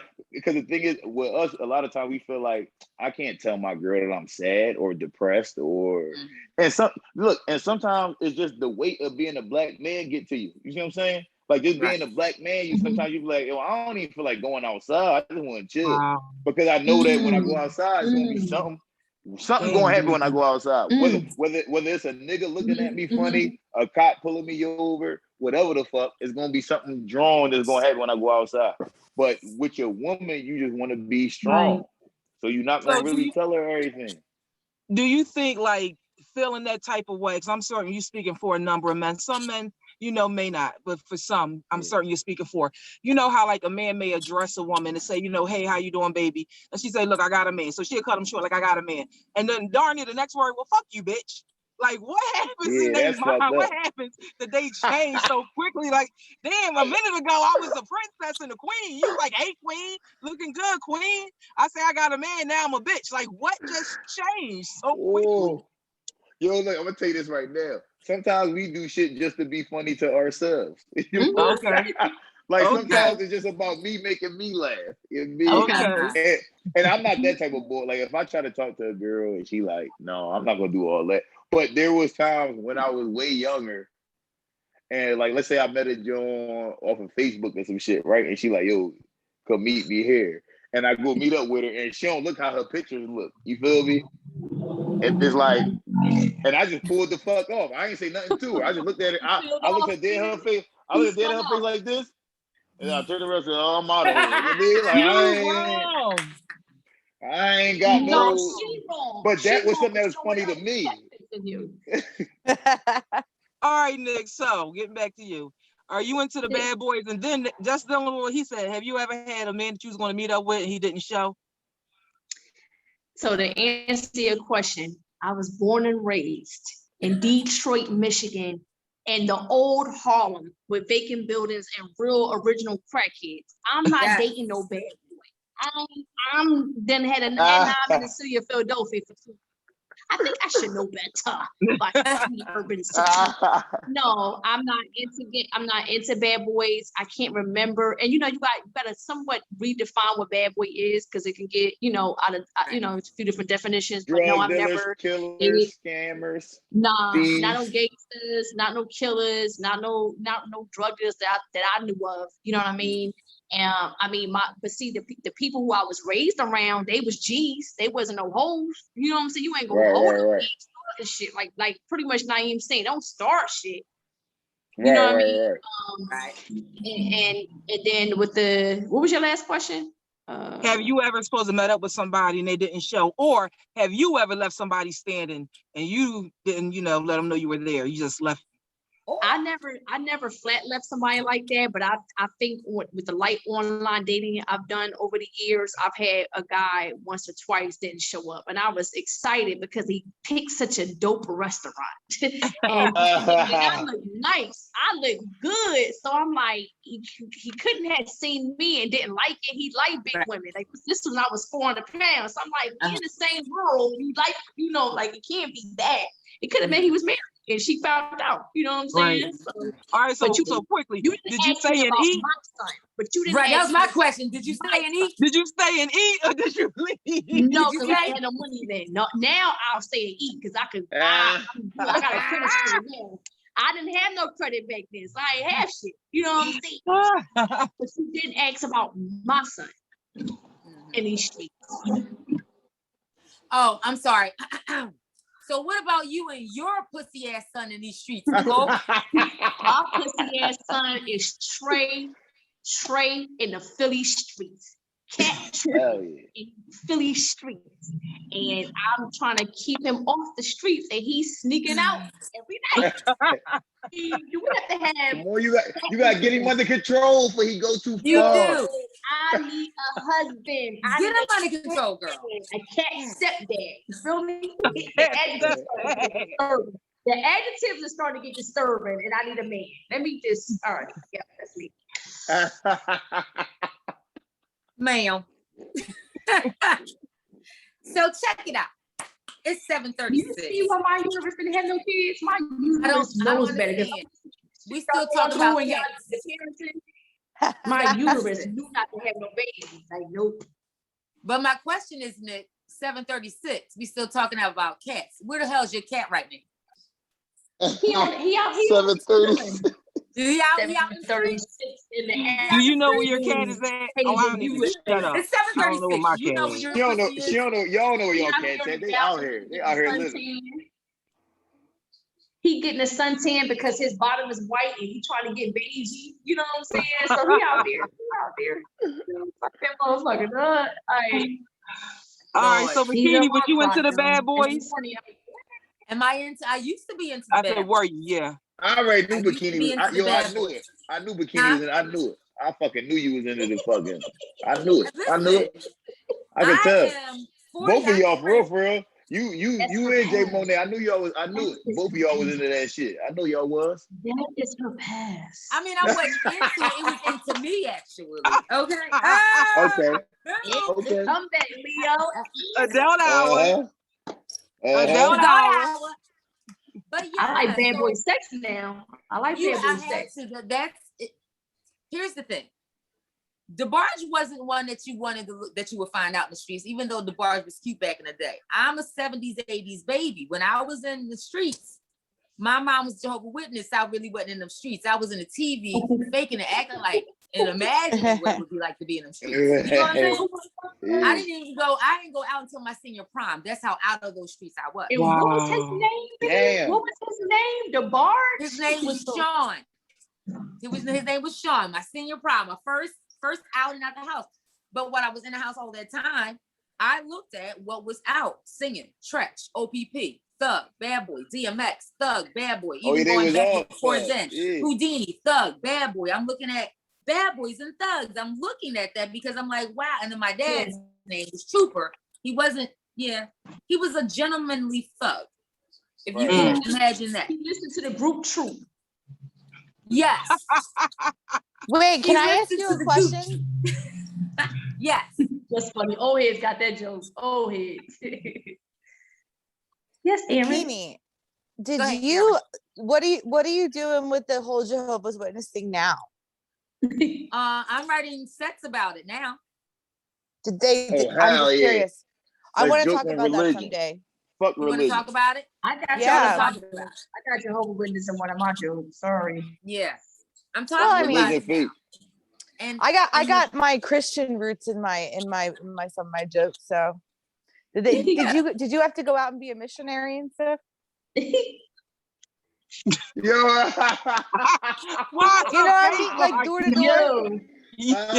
Yo. What's up with your Were face? you out like, what? spreading the word of the Lord? Yo. can I make my face any more stank? No. Come on, your mom didn't make you go do any of that shit? Whenever my grandmother or my nana would come over and ask us what we wanted ready to go, I would play sick or sleep. I would do the same thing. I would still, those are Saturdays I just can't seem to wake up. Oh my God, I must have stayed up all night. Or my asthma and my freaking allergies are bothering me. I can't breathe, Wait, so I can't they go. getting I older can't now? do it. What the fuck is It was going always on with this? excuses. I'm not So like, those so boys. you never bought into the whole thing then? It's a cult. I know. Sorry. For me personally, it's a cult, and for reality, it's a cult. It's all No, cult. I They believe all that they're cult. all cults. I believe you 100%. I'm so But glad it's you Every funny. said religion that, is yo. a cult. I can say it. I mean, it's my personal experience. It's a cult. That's There's facts. no I like way. how you said that. Yeah. Mhm. All right, No Bikini, way. I'm gonna need you to give our disclaimer, please. At this time, we like to explain to you that the views We and the done missed a opinions that few are expressed disclaimers on the Real today, Shit yeah. No Joke Radio Show are not of the Real Shit No Joke Radio Show, nor of Saturday Radio, nor of YouTube, nor of Facebook, nor of Instagram, just of the Norheads that are on this show. So if you hear it come out of their mouths, it is their shit you need to go on to and talk to them about. Okay? It's Ain't their got shit to shit, do with not that. ours. And that is the rest of your public service announcement. Back I'm to your sorry, regular I didn't- scheduled shit show. Yo, y'all can cut all that shit short and just say, yo, everything we do, blame it on NAIM. You feel me? I take the blame. It's all good. And then we Catch gonna them we at gonna get Raven Lounge. Keith to come on his shit. We gonna get Keith to come on his show. Like we gonna just Uh-huh. Goddamn right. Yes. Yes. Yeah. Oh, wow. So we have one question that will pertain to the adult hour. We've been talking a lot about Okay. our comedians. We've been talking a lot about your personal, what got you started, what made you stay, what was your lackluster, what was your shining moment. As comedians, we know the sex goes on inside the comedy network. Hell yeah. You know what I'm saying? I want to know from all of our guests, has anyone done the hanky panky in a comedy club? Name you first. Damn! I'm gonna be last. That's crazy.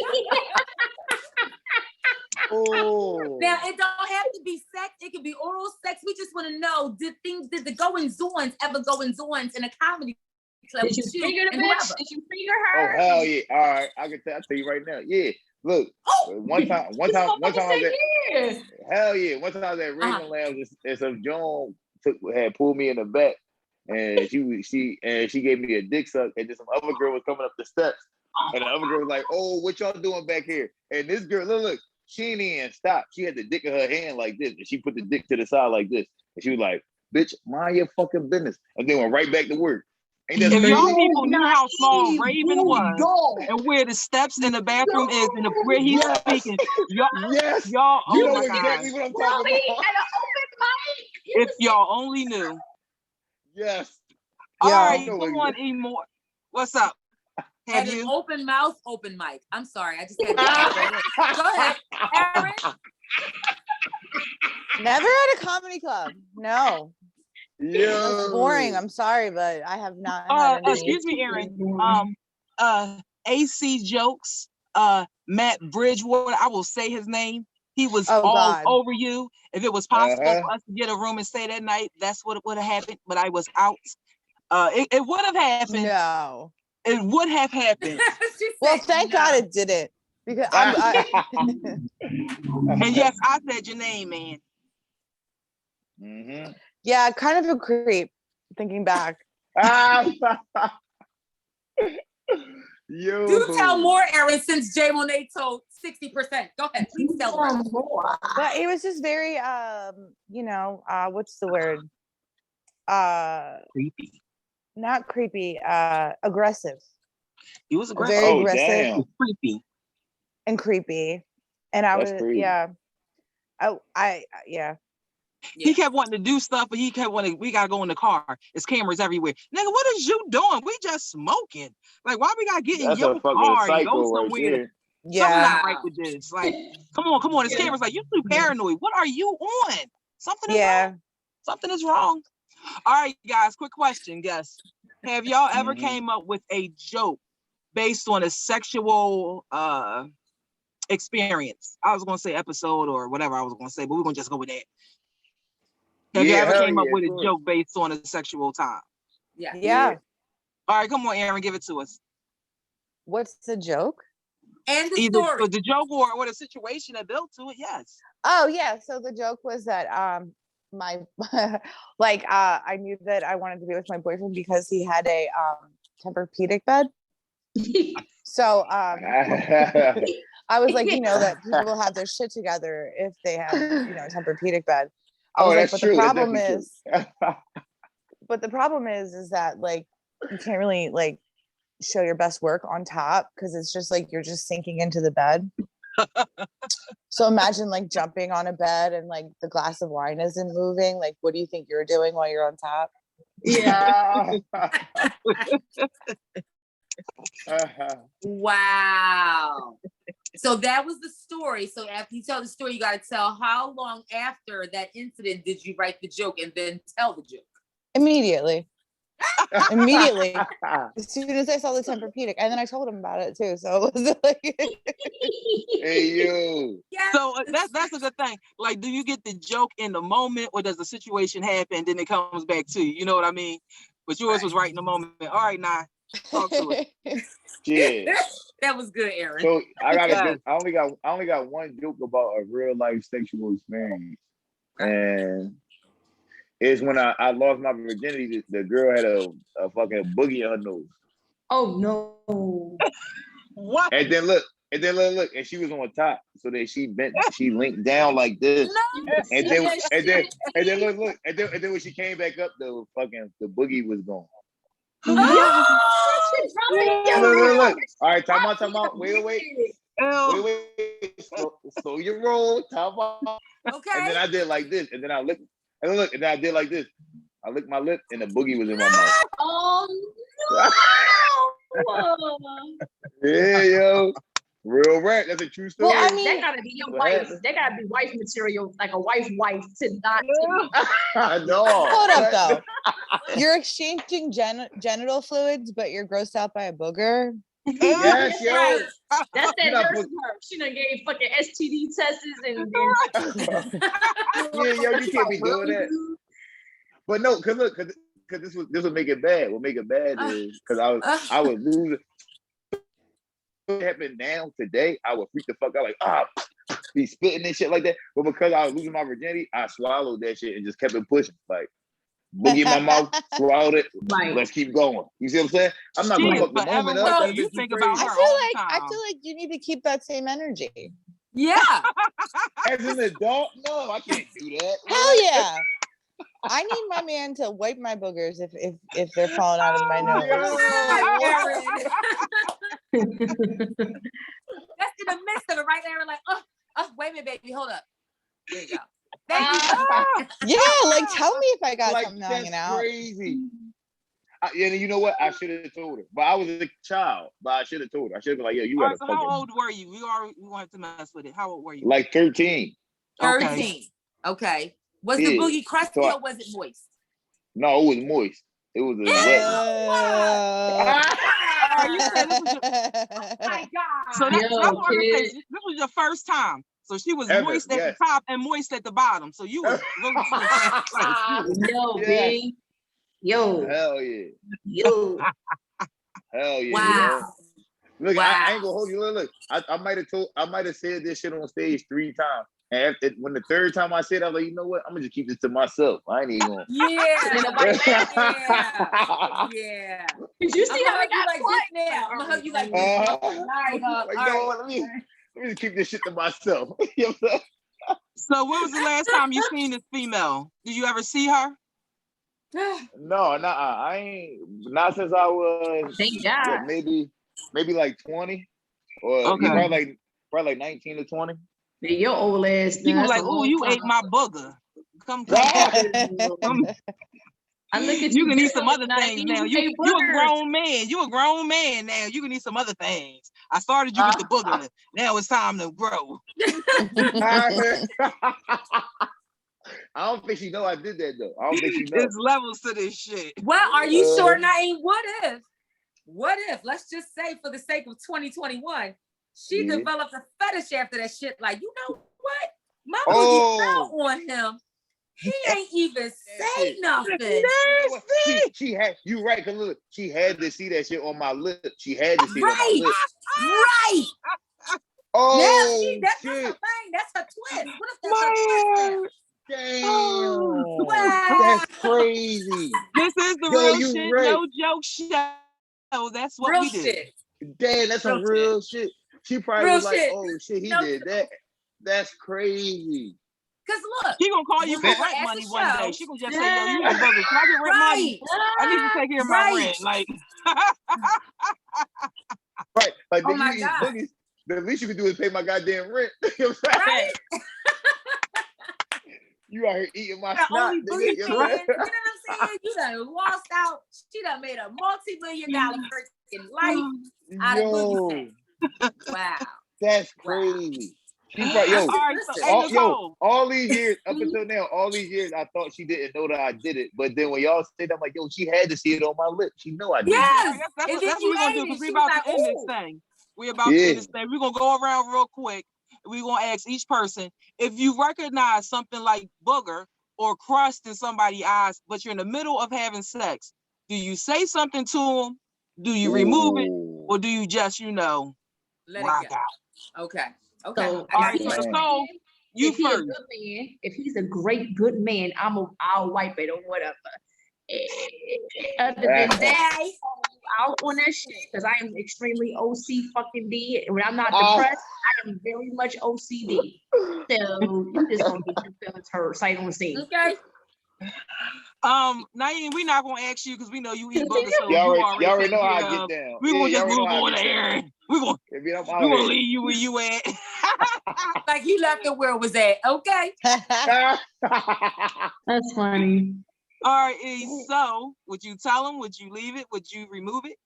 I would remove it and keep it moving. Okay. Wait. All right, wait a minute, Nicole and E. Hold on. Y'all having sex. How you gonna remove it? What you gonna touch it with your finger? Where your nasty ass gonna put it at? Well, I have a box of tissues next to my bed. You rub it on your sheet. You lay on the sheet. I got a box of tissues next to my bed. Hey, she talking about some, hey, yo, you out of pocket. Yo, that is freaky. That's too freaky. That's freaky. Yo, you out of pocket. Back and forth. You don't mind that it's on them. You just don't want to see it. You don't mind. Yo, as long as I don't see it. But it's on your arm, on your ass or something. That's the fucking facts. Yo, that's crazy. Okay. Some fact shit right there. It's the real shit, no joke radio show. What more can you get than the realest shit right here? Yes. Come on. So since we're on that page, what you doing? We're on that page. When you are finished having sex, and we've all had sex, and we've all had unprotected sex, and we've all had to take off, or protected sex, take off the condom. When you had that moment when you got the shit on your hand. That's right. I want to know, are you a crisscrosser? Do you crisscross and wipe it back on, or what do you do? Or wipe it on your sheets? Oh. Wait, are you talking about boogers or cum? Yes, Miss Aaron. I'm talking about cum. Yeah, that's nuts. She's talking about nuts. I'm gonna go ahead and clear myself, because I'm gonna go ahead and state that, for one, I lay a towel down under myself all the time. So that's first Okay. and foremost, because I it get a haven't. little wet. It get a little wet Okay. down there. And I don't want to lay Now in the you wet like, spot. Ah, I wait, don't want look, to lay look, in you the see wet that? I'm spot. like, a So, towel? so Okay. in A the towel? event, Naeem, we some juicy motherfuckers here, honey. Auntie juicy. and sometimes What the fuck are y'all somebody talking just about? they're juicy and they just make you more juicy. I can't help what they saliva doing. They salivating. So I have a towel. And in the event that something going down, I'm gonna go ahead and put it on the towel. And honestly, on top of that, I always have tissue by me. I'm because I don't know. My mom always have tissue. So I'm clear. What y'all doing? That's I crazy. always have tissue. You always Or have my tissue, mouth. Aaron. 2 for tissue. No, yo, God, you guys just tissue. just fucking. If I get some of my shit over my hand, I'm gonna just go like this on the sheet and just fucking You chill lick out. it off. I'm in the for car. nine. Yeah, You see the washcloth? I'm in the car. You see the clean washcloth? Huh? You see the towel? She The already chick is prepared ready. for her I ain't section. playing with y'all. First of all, why is there a towel in your car? Let's start there. Because again, you never know Ah. what may go down. You need to be prepared. Overnight bag. I've been thinking about rubbing it on my face because I hear it's good for wrinkles. You gonna rub it on What your on face? your face? I've been working with She said herbal working remedies. That retinol not doing what it used to do. You got to move to something else, huh? Yeah. I either need cum or like baby foreskins.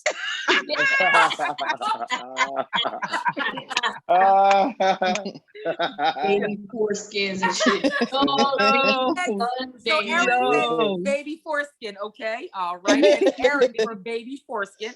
Okay. Baby Damn. foreskins. Nicole, what about you? I had a Becky Nicole, moment. don't get shy. What about me? Yeah, what about you? What's your answer? I had a Becky moment. What's the question? All this fucking shit. This guy. The question is, after you done had the hank of the pank and you notice you got the substance residue, what you doing with it? Is you finger rolling? You rolling it into the sheets? What you doing with it? I'm rubbing it. I don't know. Come on, Nicole. You what? The OCD. It just fucks my horny. This is where I don't have no humor. I'm like, Right, so that's tell you you something like, else. I've had 1 or 2 gentlemen that they cleaned up their own mess. yeah, that. Wait, Nicole. Wait a minute. I don't mean with a washcloth or a towel. Oh, what? It is what it is. I ain't say I did it. I ain't say I did it, but I was there when it happened. All right. The fuck? And you know you won't get no kiss afterwards, nigga. You know you don't. You know you don't. Yo, it got The crazy thing is, I always in my head, I always thought like, yo, it's probably some wild, crazy niggas out here that do that type of shit. I knew it. I fucking knew it, yo. No, in his Damn. head, he's like, yo, there's I probably hate some niggas, other. though. I hate niggas. Yo, what niggas gonna do Some that? more? I hate niggas, yo. That's probably why your you best gotta do boy that? doing it right now. Your best boy. You probably right. Licking his own stuff. He licking his own shit. Oh, Freak. fuck.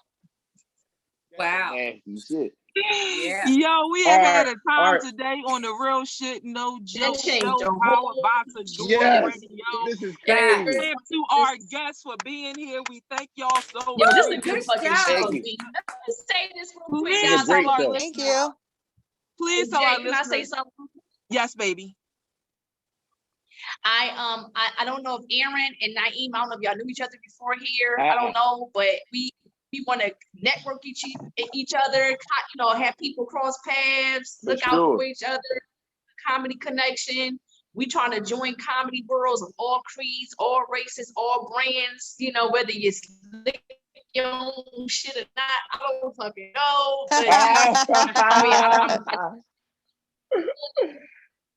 I don't know if y'all knew each other, but y'all know each other now. So, right. Hell yeah. So, and reunite. Yes, thank you. Let other Yeah. people know where to reach you, what you got going on, and where others can reach you and connect. Thank you, Nicole. Yeah. Aaron, Naeem, let us know. With Oh, I got you. What's your tag? They start What you tuning out doing? that. You can reach me on Instagram, Naeem_Ali, or Facebook, Naeem Ali, or Twitter, Can you spell that? Because Naeem_Ali. people like Naeem, like how? You're right. That's N-E-E, not what? easy to spell. Somebody in Nebraska is like N-A. naive. Yeah, they don't know what a Naeem is in Nebraska. They never heard that word before. You might get a They fan. confused. You might get a They fan. confused right now. They in Nebraska, they think I'm saying naive. You mean they like, what the fuck you talking about? They might be like, is he related to Muhammad Ali? Right. Yeah. All right. Yeah. So spell it and let them know. Do you have any podcasts or any shows coming up? Yeah. It's check my Instagram out. It's Naeem NAIM _Ali. You can catch me on Do Rag of the Dare Tag. You can catch me on the Ramble with Naeem Ali. I got some shows coming up, but right now, y'all told me I had to have liquor for the fucking podcast, so I don't remember when any of my shows is. So just go on my social media and you can see what my shows coming up. I don't remember none of my shit right there. I almost forgot my name. I almost told niggas my name was Mike. You know what I'm saying?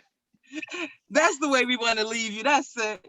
Come on, Emo. Let people know who you are, where to reach you at, and what's going on. I don't really have any live shows planned right now.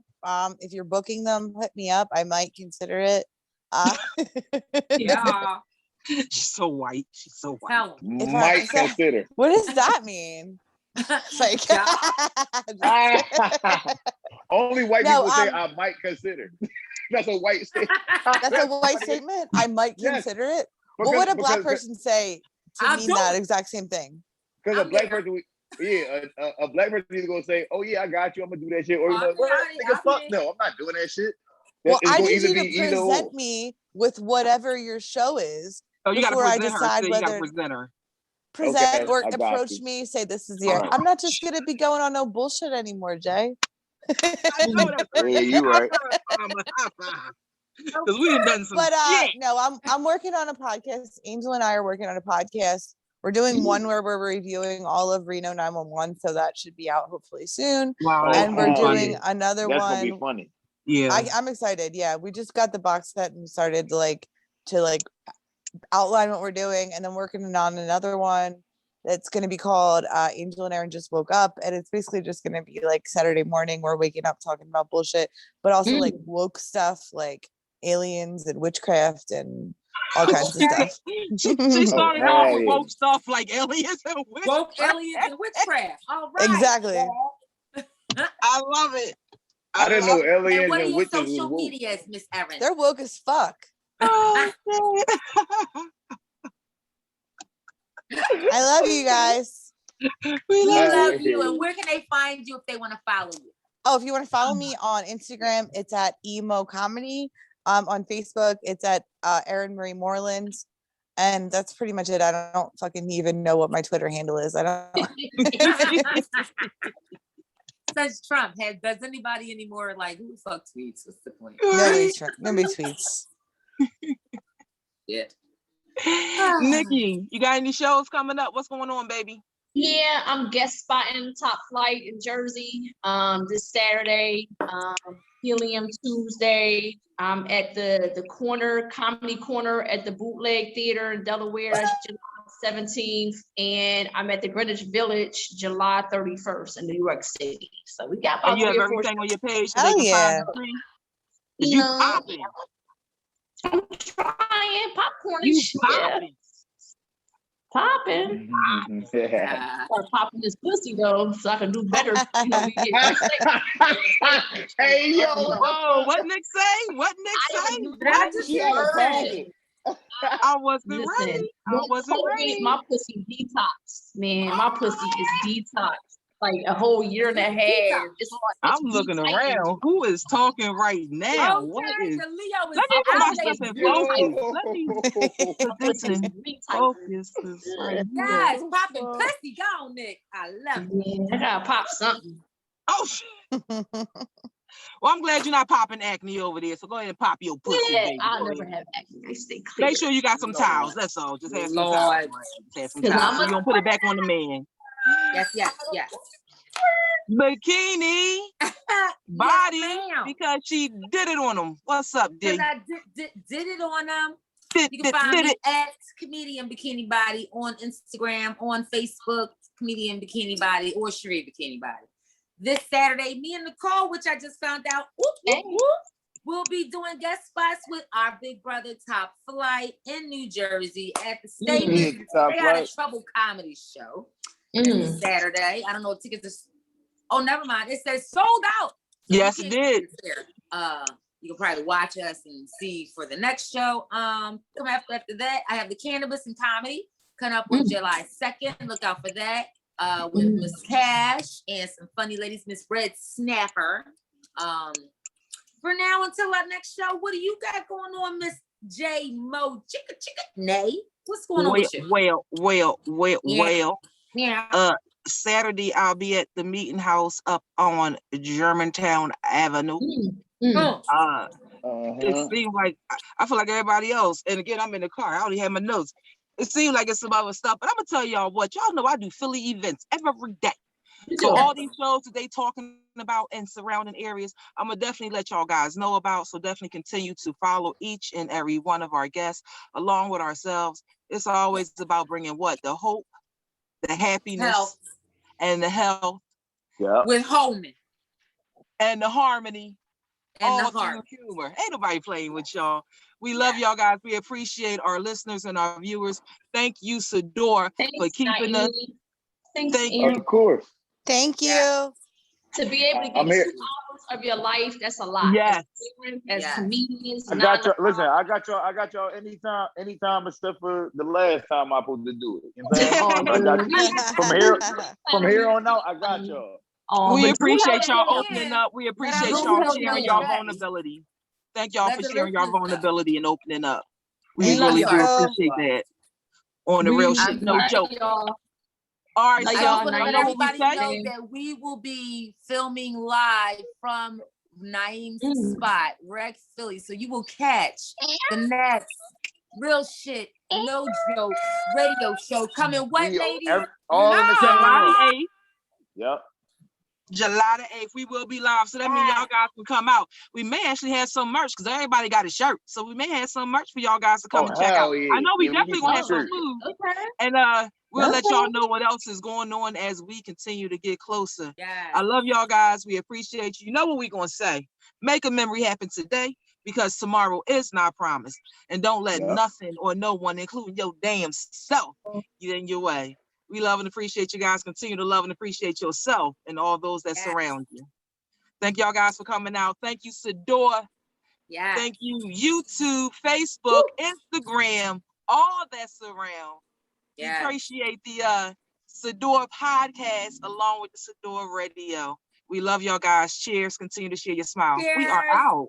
Love y'all. Good night.